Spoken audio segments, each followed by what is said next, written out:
We all have our favourite moment.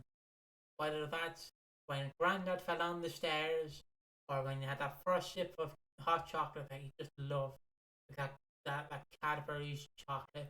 We all have those moments, and on this channel we also have our favourite moments from the channel, like just all those classic Watching Walford clips. Like you'll remember us singing Last Christmas about Max Brannan. No one does. You remember us playing Monopoly and I refused to give up Patrick. No one does. You remember when we baked cookies in a baking tray. No one remembers. And that's what we're here to talk about. We're talking about moments. You should nickname me Nihilism. Fucking how much.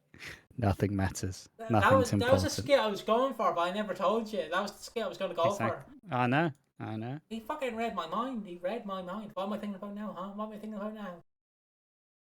What's everyone's all-time favourite episode or moment in the history of EastEnders? Yeah. That's what you're thinking. I'm thinking chicken nuggets, please.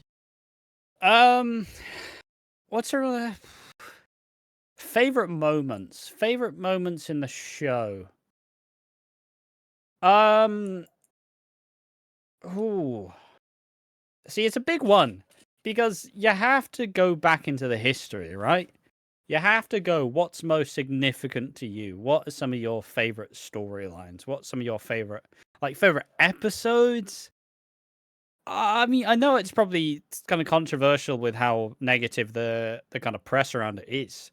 My favorite EastEnders episode, a lot of them have come out of this previous year. Like the episode where George and Eddie have that conversation where George realizes that his dad is a racist and he killed his own dad. And then they build to this fantastic moment where it's like, oh, all right, he holds his hand. Get your dirty hands off me. No, he is racist. Fuck. We all know, but it's that, does he bridge the gap? He can't. His prejudice gets in the way.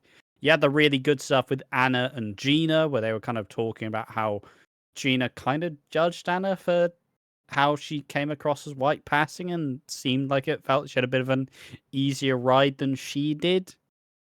And you also had Elaine and Gloria, two women who were just trying to support the men that they love.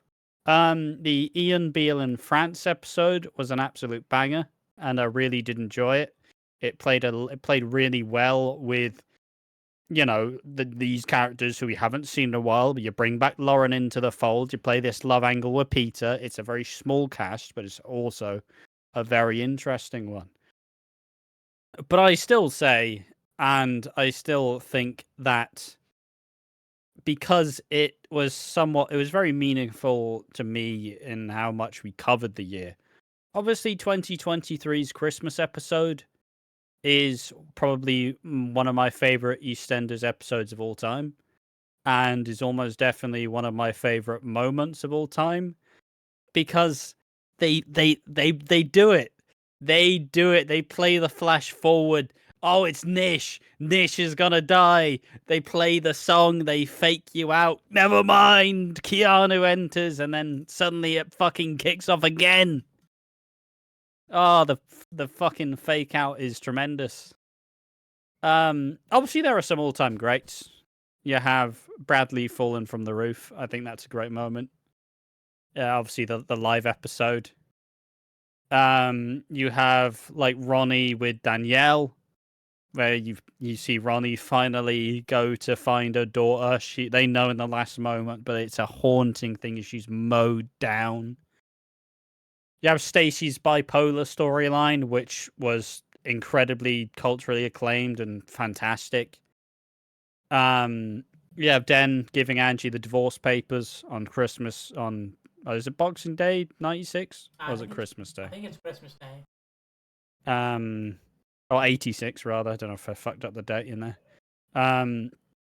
You have Sharon Gate. You have Zoe revealing that you have Kat revealing that she's Zoe's mum. There are so many good moments. And it'd be very hard to actually place which one's the best. Probably the best moment, well, at least definitely up there, is the Stacey and Max reveal. I think that one is genuine top 5 as to how kind of important it was and how it kind of just showed how kind of how exciting it was at that stage in time. Do you have some additions to this? Obviously, Dan Watts, like when he comes back, like, oh, hello, princess. Oh, Yeah. and then they tried to retcon it, saying, oh, Sharon's dad gave it to Dan to talk to her about. It's like, fuck off. It's like pissing on his grave when he's already dead, like. Or I guess in our terminology, it's like when he's already dead, but we keep kicking him in the guts. I say we, I do, because fuck him, I'm not letting that murderer get away with fucking scot free. You send them dirty pictures of that news lady, that fucking news agent, whatever she was. But I fucking that. I'm trying to think of more silly moments. Obviously, when Sonia, I believe it's Sonia, pushes Sharon into the pool. That's a funny moment. Where they're fighting outside of a fucking pool, like a toddler's pool, like, you know, them ones, the inflatable ones, and she fucking pushes her into a kiddie pool, pushed her into it. Obviously, Jean on the bouncy castle. I don't know if that was last year or the year before. Or was it I think that was like 2022, if I had to guess, but I'm bad with dates. We all know that. And I said, "Get on the castle, Harvey. Get on the castle and bounce with me." And Harvey's like, I don't know. That's obviously trying to think of more funny ones. Obviously, Alfie Moon falling down the stairs, a brilliant moment.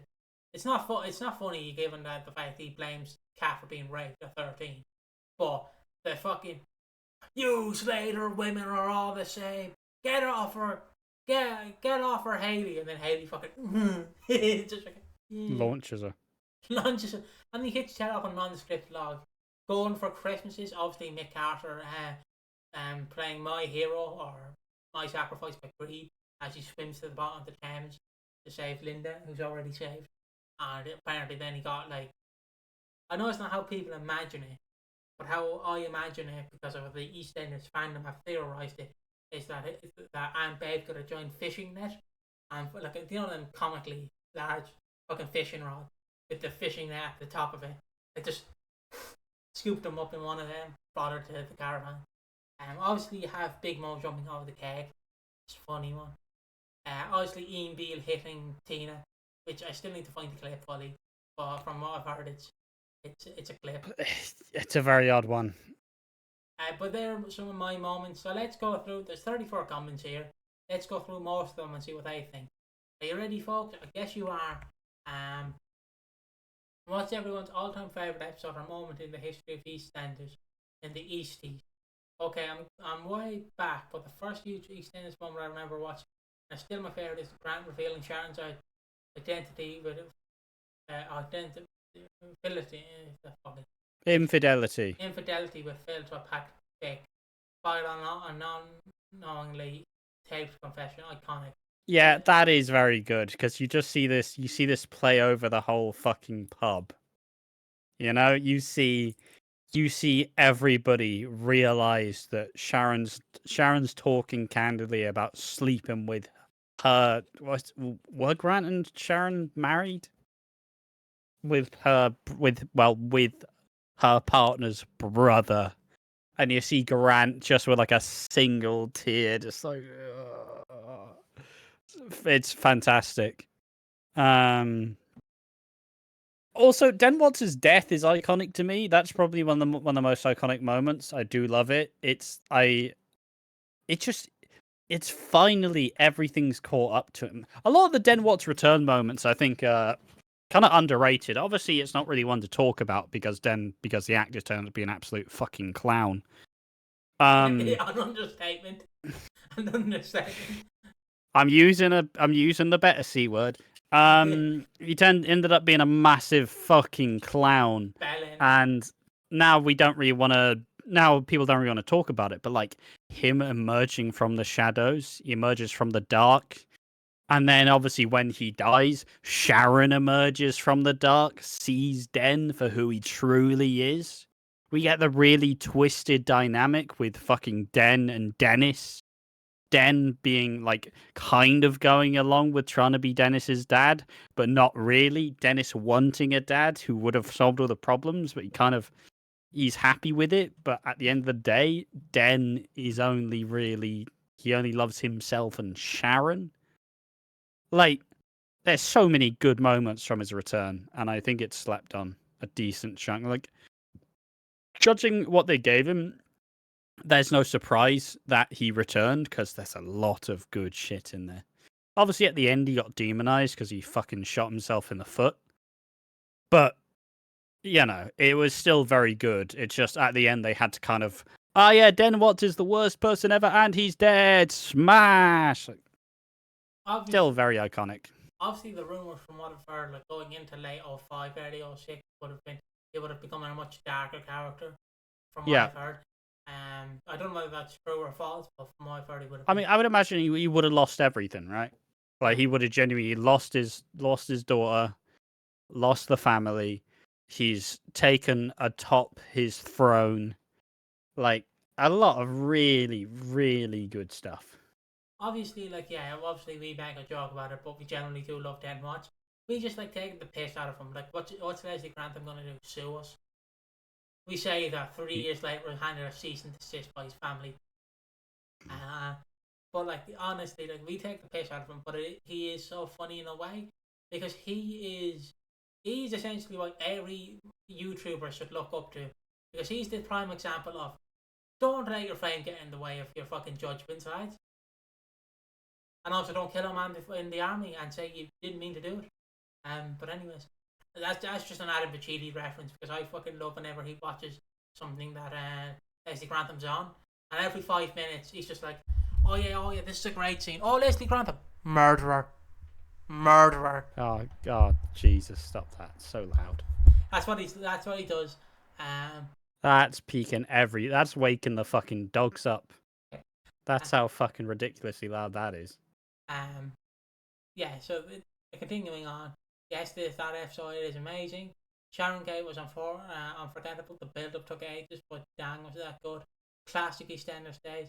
That or Stacey's affair with Max, Saeed and Amrad's wedding. Amira, beautiful shot and wonderfully acted. I will say, I do actually remember watching the wedding when I was a kid, and that wedding was fucking wild. Because obviously, I'm like 9 years old. I've never seen a wedding that's not like, do you, Dave, take Mary to be your wife? Haha, yes. Like, it was great to see how kind of like flashy and kind of grand that Saeed and Amira's wedding was. I feel like it's a bit criminally underrated. Really love that wedding too, and the celebrations leading up to it. The one in December 2005, where Chrissy decides to plead guilty. Frank comes back from Janine's trial, and Stacey tries to look after Jean during one of her bipolar episodes. The hairstyle was during a time where Jean's character was used more of a gritty drama than lip-sync theatrics.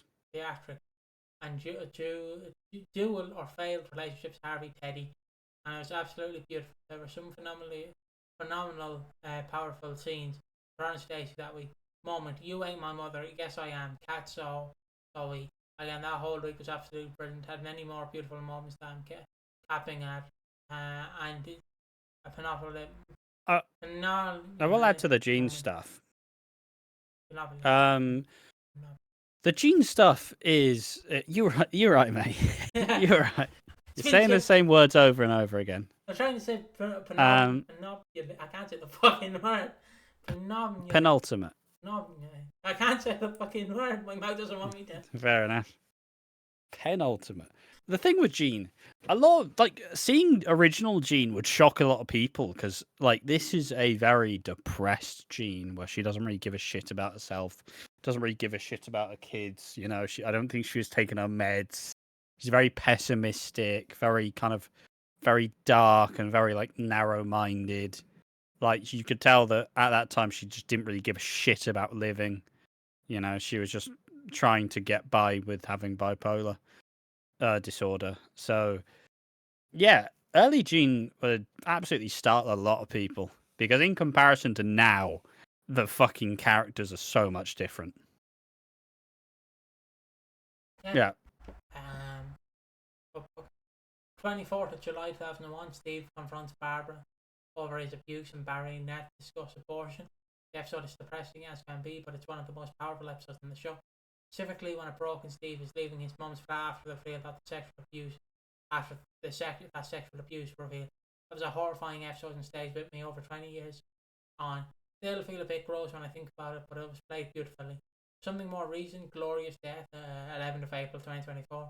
It's particularly the reverse of Steve and Barbara. George and Gloria's relationship had an incredible amount of warmth among the complicated feelings. When George is standing in Gloria and Eddie's flat while water loose sunset plays in the background, George's emotions are so tangible, without a single line of dialogue needing to be uttered. Fuck me, we're only 15 minutes in. Jesus. Moment, Johnny. Yeah, no, fine. I don't need to talk about that. I can talk about it at some other point. Moments, Johnny coming out to make really natural dialogue, uplifting scene, and completely superb expectations of Danny. Episode Alfie crashing Cat and Andy's wedding. One of my earliest memories of the show, so nostalgic, plays a big part. Watching again recently, I was reminded how fun it was. Equally balanced with drama. Ian and Alfie speeding to the church in the Chip van and Dots.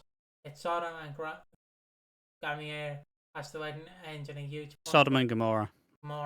Into a huge punch up and our particular highlights. Oh, I loved Alfie crashing that wedding. Classic sub.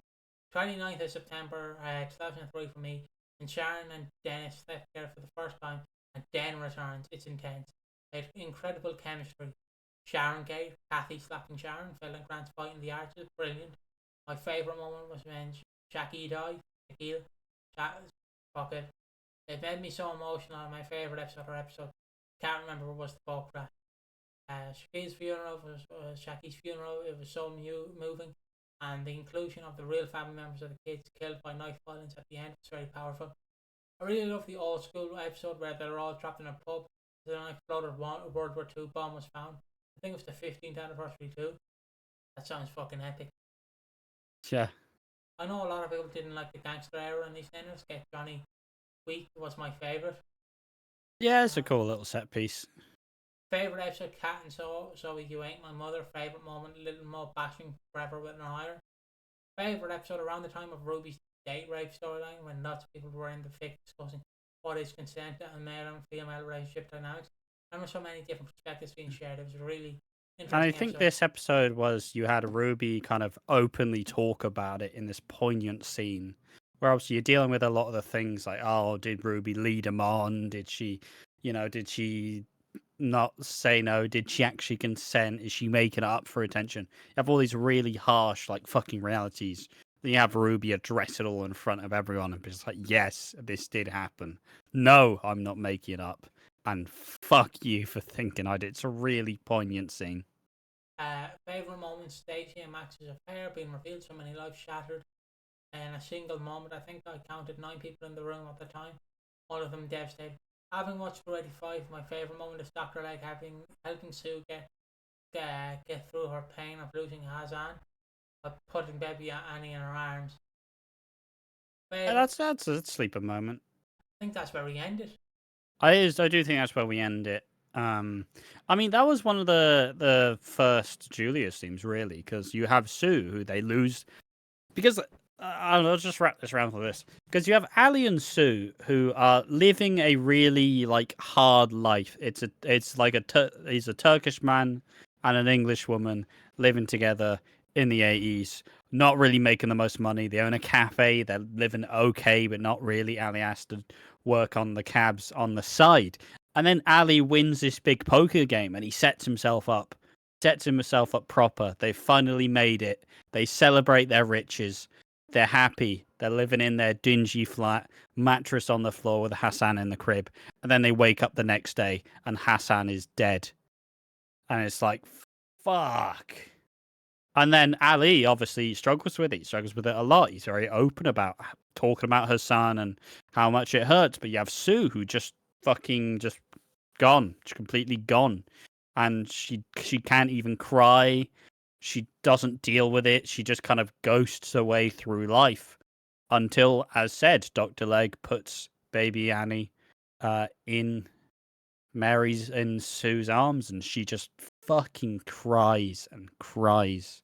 It's a really, really, really sad episode. It's a really sad storyline, but a really, really good scene. Yeah, and I think without further ado, we'll leave you there. See you in the next one.